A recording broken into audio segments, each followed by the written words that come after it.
Bonjour à tous et bienvenue dans cette nouvelle vidéo qui prend son contexte dans un projet de rénovation qu'on est en train de lancer avec mes associés, de transformation d'une ancienne clinique de plus de 3 000 m² en 42 logements.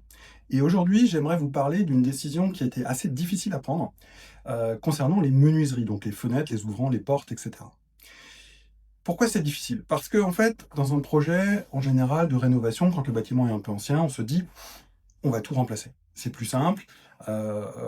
Comme ça, on part d'une base neuve, on est parti pour 20 ans tranquillement.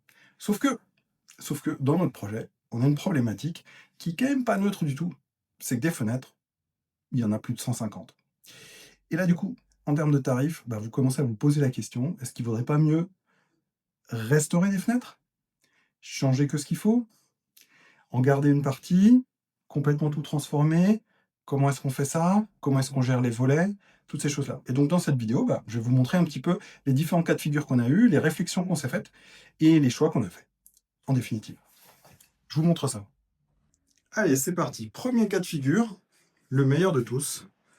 On a une fenêtre. Ah, on va changer un peu l'éclairage pour que ce soit un peu mieux. Voilà, fenêtre PVC, double vitrage. Donc là, on peut se dire, bah, c'est pas mal. En plus, elle fonctionne. Un peu forcé, il y aura probablement un peu de réglage et un peu de jointure à faire, mais globalement, on est pas mal. Par contre, ce qu'on a aussi, et ça c'est typique de ces années-là, c'est une autre fenêtre, là, hop, ici, qui est en aluminium, avec une ouverture en glissant comme ça.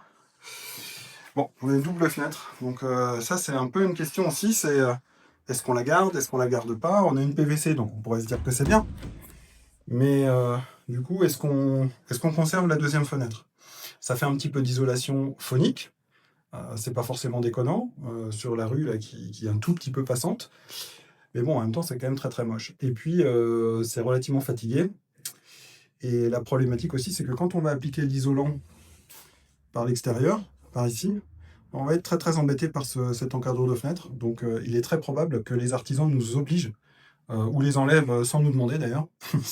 Ça arrive assez souvent. Et, et qu'on soit obligé de les retirer. Donc voilà, c'est une question qui est posée. Donc, est-ce qu'on les garde, est-ce qu'on les garde pas? Sachant que donc là, on a la configuration avec du PVC double vitrage et de l'aluminium simple vitrage derrière. On passe maintenant à une autre configuration où là, bon, c'est une porte-fenêtre, on est en bois. On est en bois et on peut le voir là, voilà, on est sur une épaisseur de vitrage qui est vraiment toute petite. Et donc, bon, qu'est-ce qu'on fait? Sachant que la problématique qui va se poser ici, c'est que, je disais ça dans une précédente vidéo qui était consacrée à ce projet-là et qui parlait plus particulièrement de l'isolation, c'est qu'on est dans une zone protégée. Donc si on enlève une fenêtre et qu'on la remplace, il faut absolument qu'on la remplace soit par une fenêtre en bois, pour respecter le PLU et les préconisations de l'architecte des bâtiments de France, enfin des préconisations, ce ne sont pas des préconisations, ce sont des injonctions, ou alors, on peut éventuellement mettre de la fenêtre aluminium, qui est un petit peu moins chère que la fenêtre bois quand même. Voilà, parce que précisément, on a déjà des fenêtres aluminium.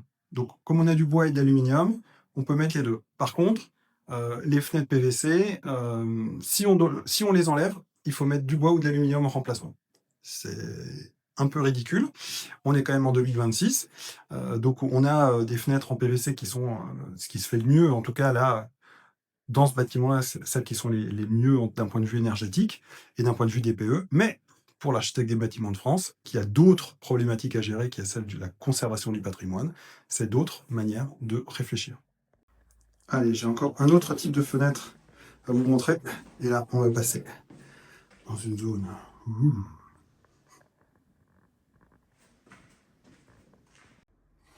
Et ce qui est sympathique dans ce bâtiment, c'est que tout est très mélangé. Là, vous voyez au fond les fenêtres qui sont en PVC. Et si on va dans la pièce qui est juste à côté, on a une baie vitrée qui est 100% en bois. Donc on a vraiment besoin de traiter le sujet au cas par cas. Et c'est pareil, donc quand on a des grandes baies vitrées comme ça, on s'est posé la question, est-ce qu'on allait remaçonner un bout, par exemple comme ça, et juste laisser une porte, ou juste laisser des fenêtres. Et en définitive, quand on se pose la question du rationnel entre l'énergie à déployer sur les travaux, aller chercher un maçon, à le synchroniser avec le menuisier, et cetera, en définitive, il vaut mieux refaire à l'identique toutes les fenêtres, plutôt que de s'embêter à faire un mélange. Parce que, bon, déjà, ça fera plus de lumière, ce sera plus sympathique, même si là, il y a des éléments qui obstruent, hein, l'arrivée de la lumière, qui sont des garde-corps. Mais n'empêche que, synchroniser tout ça, c'est pas forcément très simple parce que, il y a aussi l'ITE, donc l'isolation par l'extérieur, qui doit être fait en même temps. Et donc on se retrouve parfois avec une situation où, vous avez à la fois, l'artisan, qui doit venir, démonter les fenêtres, un autre qui doit poser le mur, il faut attendre que ça sèche et cetera. Ensuite, il faut remettre une fenêtre et puis l'ITE se fait qu'après, une fois que les fenêtres sont posées, sachant que l'ITE, c'est quelque chose qu'on a envie de faire, très vite dans un projet parce que, en plus, bon voilà, il y a tout l'échafaudage à monter, il va falloir le faire tourner autour du bâtiment au fur et à mesure. Donc en termes de synchronisation de travaux, c'est quelque chose d'assez compliqué. Donc, typiquement dans ce genre de cas de figure-là, en définitive, on va faire le choix de laisser ces grandes baies vitrées. Alors évidemment, on va les remplacer, mais donc ça, c'est une partie de la réponse, hein, sur les fenêtres. Par contre, on va pas, maçonner pour essayer de réduire la surface. En définitive, quand vous faites le calcul entre la maçonnerie, les fenêtres plus petites, donc qui seront moins chères, en gros, au final, vous gagnez pas grand-chose. Par contre, ce qui est sûr, c'est qu'en termes d'emmerdement de chantier, ça n'a rien à voir parce que là, les menuisiers, ils viennent, ils démontent, ils réinstallent, c'est fait allez, en 45 minutes, peut-être 1 heure, ils vous ont remplacé tout ça et puis vous êtes tranquille, quoi. Vous êtes pas obligé de synchroniser 3 artisans, qui vont potentiellement, avoir des plannings qui sont pas convergents. Donc en définitive, dans ce bâtiment, on se retrouve donc avec des fenêtres à la fois en bois, des fenêtres en PVC, des fenêtres en aluminium, des doubles fenêtres bois plus aluminium et des contraintes au niveau de l'architecte des bâtiments de France qui dit que globalement, si on remplace une fenêtre, il faut mettre du bois ou de l'aluminium. Donc le choix qu'on a fait, parce que remplacer les 150 ouvrants, c'était le point de départ, mais entre les fenêtres, puis on a quand même, des grandes fenêtres, hein, donc c'est un certain coût quand même. Il y a beaucoup de baies vitrées aussi, qui donnent, sur l'extérieur. Bon, ça commence à faire, vraiment chérot, donc ce qu'on va faire, c'est qu'on va préserver, les fenêtres qui sont en PVC, qui sont en bon état. On va faire refaire les réglages et les jointures pour éviter d'avoir des problèmes de vent qui passe, hein, pour le dire clairement. Et par contre, les fenêtres, qui aujourd'hui sont en aluminium ou en bois, elles sont vraiment très dégradées.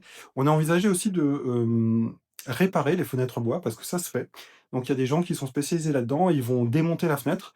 Quand je dis démonter, ça veut dire la partie ouvrante, par exemple, de la fenêtre, ils vont démonter le bois, ils vont enlever le vitrage, ils vont poncer le bois, et cetera. Ils vont tout le repréparer, le repeindre. Ils vont prendre une nouvelle fenêtre, un nouvel vitre, donc un double vitrage, classique d'aujourd'hui, hein, genre, 4-16-4, ce genre de choses-là.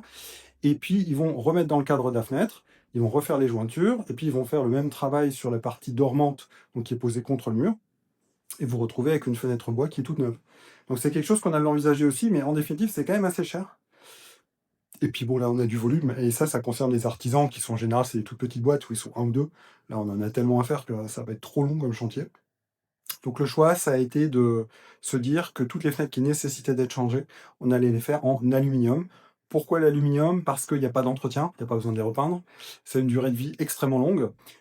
Il faut un peu investir pour avoir un profilé, qui fonctionne bien en termes de rupture de pont thermique, en termes d'isolation, mais en réalité, il y a moyen d'avoir des choses, alors c'est jamais aussi bon que le PVC, ça c'est difficilement aussi bon que le PVC, en tout cas pour un prix raisonnable, mais c'est quand même pas mal et donc sans entretien et surtout ça remplit la case de la demande de l'architecte des bâtiments de France par rapport à tous les changements de fenêtres, donc qui est de dire soit du bois, soit de l'aluminium. Donc on fera le choix de l'aluminium parce qu'il y en a déjà beaucoup sur la rue avec, le système où on a donc, le bois et l'aluminium qui donnent sur la rue. Donc d'un point de vue visuel, ça ressemblera à beaucoup plus à ce que c'est aujourd'hui, en termes de conformité, voilà, dans la durée du patrimoine et surtout donc voilà, pas d'entretien et on va pas se mentir, donc les fenêtres aluminium, c'est un petit peu moins cher que les fenêtres bois. Donc vous voyez, on se retrouve, là encore dans un sujet qui, bon, bien sûr, là nous on est sur un projet de plus de 3000 m², 42 logements, c'est énorme. Mais en définitive, vous pouvez vous retrouver avec, la même chose, hein, sur une maison, sur un immeuble, sur, un studio à rénover. La question, c'est toujours: est-ce qu'il faut vraiment changer les fenêtres? Franchement, si vous avez du double vitrage, pas forcément trop récent, donc où il y a que de l'air à l'intérieur et pas un gaz inerte, par exemple, alors oui, alors ça va un peu vous dézinguer sur le DPE, ce sera marqué en tout cas, Mais en réalité, vous allez, en termes de consommation énergétique, il y aura à peu près, quasiment aucun gain si vous changez la fenêtre et que vous mettez quelque chose de tout neuf. Le gain, il sera en termes de confort parce que, bah, vous aurez une meilleure, résistance, au froid qui vient de l'extérieur, donc vous sentirez moins. Par contre, ce qui peut être intéressant dans ces cas-là, c'est de revoir l'étanchéité de la fenêtre et son réglage parce que souvent, une problématique des fenêtres un peu anciennes comme ça, c'est que, bah, elles ont bougé avec le temps à force d'être manipulées et donc elles se ferment plus très bien et donc ça fait des courants d'air qui passent. Ou alors les jointures, elles ont séché et parfois, bah, faut enlever les jointures, remettre peut-être un peu de mousse à l'intérieur des murs, si ça n'a pas été très bien fait au point de départ et puis, refaire l'étanchéité de la fenêtre. Quelque part, ça vous permet de redémarrer, avec quelque chose de bien et ça coûte presque rien par rapport à un changement de fenêtre. Et encore une fois, le changement de fenêtre, si vous avez du double vitrage, un peu ancien, genre années 90-2000 et vous mettez du tout nouveau, d'un point de vue DPE, ça changera quasiment rien du tout. Donc l'investissement, il faut plusieurs décennies pour le rentabiliser, hein, l'investissement d'une fenêtre. Donc s'il y a un problème de confort, ça vaut vraiment le coup de le faire. Et si, c'est juste un problème de DPE et de consommation énergétique, à ce moment-là, il vaut mieux travailler sur l'étanchéité et la qualité de réglage de la fenêtre plutôt que de les changer. Voilà. Je pense que c'était assez intéressant parce que du coup, là, on est sur un cas, une illustration concrète. Encore une fois, chantier XXL, mais c'est exactement les mêmes problématiques que vous devez vous poser. Et donc, mon objectif, c'était bah, de les présenter avec quelque chose d'extrêmement concret sur un chantier réel. Et sur ce, je vous dis à très bientôt pour une autre vidéo sur ce chantier-là qui concernera un autre sujet où aussi il a fallu prendre des décisions qui sont pas forcément très simples, arbitrées.